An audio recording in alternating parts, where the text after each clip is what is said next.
Good morning. Welcome to Morning Sun Homestead. This morning we're going to be making buttermilk biscuits.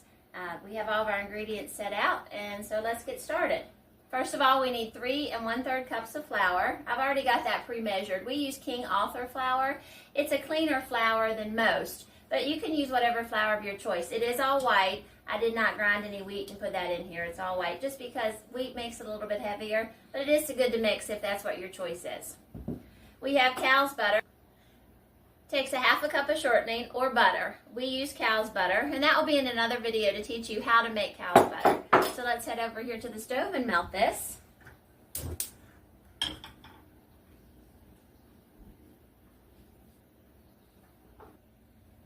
So we have our 3 1/3 cups of flour. Then we're going to do 4 tablespoons of baking powder, which we already have measured out. This is why our butter is melting on the stove.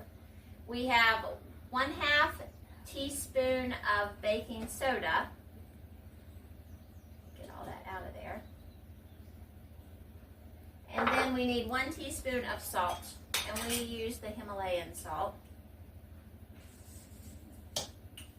And then we can mix all that together. Check on our butter. It's still melting. This is our buttermilk. So this is from all of our butter that we make and that we have skimmed. So that's what we're going to use to measure out. Takes 1 1/2 cups of buttermilk. This is our own buttermilk that we have made from when we've made our butter. So we'll pour that and get that. And as you can see, it's got chunks in it, and that's how buttermilk is. Pour that in. And it sounds like our butter's pretty well melted. That is a 1/2 cup of shortening. I will post the recipe below.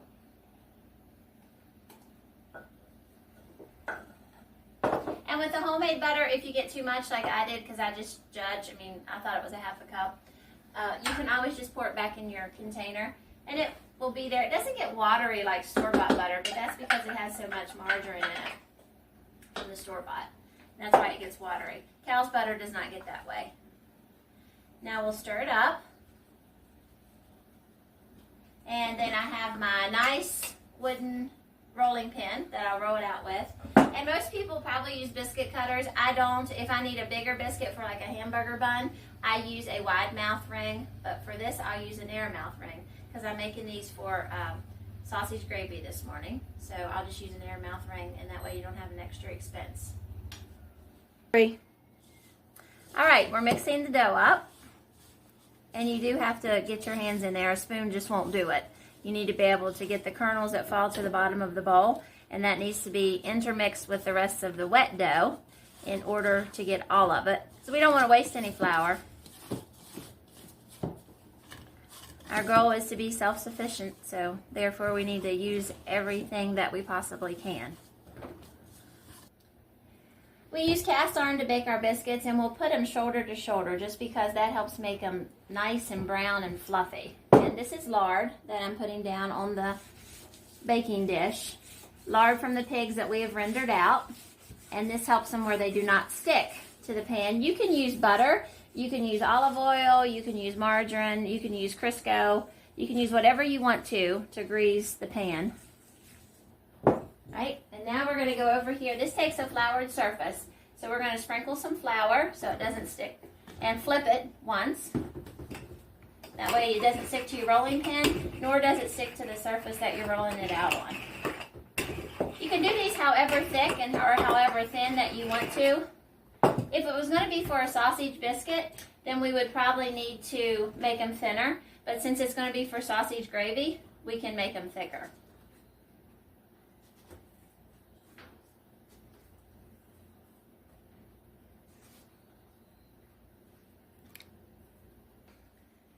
These are the ones that's been cut, so we're putting them on the tray. As you can see, they are very close together.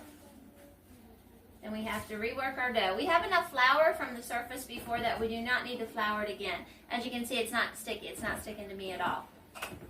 We don't want it too dry because if it gets too dry, then it will start crumbling. All right, so this is our last cuttings. We can take this and roll it around, and we can put it in our jar ring.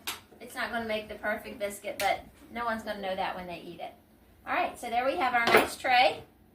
Our oven has been preheated to 450, and we're going to slide it in. And they need to bake for 12 to 15 minutes. Once they come out, we'll show you what they look like. All right, our buttermilk biscuits have came out of the oven. As you can see, they're nice and golden. The yellow streaks that you see through there is from the butter. They're still pretty hot. Some of them are brown on the bottom. Some of them aren't. It all depends on where it was baking. But that works out because my husband doesn't like hard biscuits. Our children do, so that works out good. If you like this video, please comment, hit the like button, and subscribe. Thank you for watching.